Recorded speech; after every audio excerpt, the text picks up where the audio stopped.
विठ्ठलाची माळ पायात बांधिली चाळ हातात परडी तुला ग आवडी वाजवी तो संबळ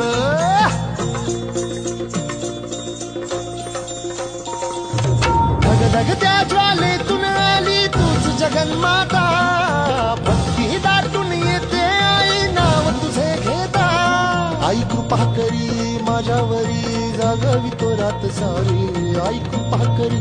माझ्यावरी जागावी तो रात सारी आज गोंधळाला ये गोंधळ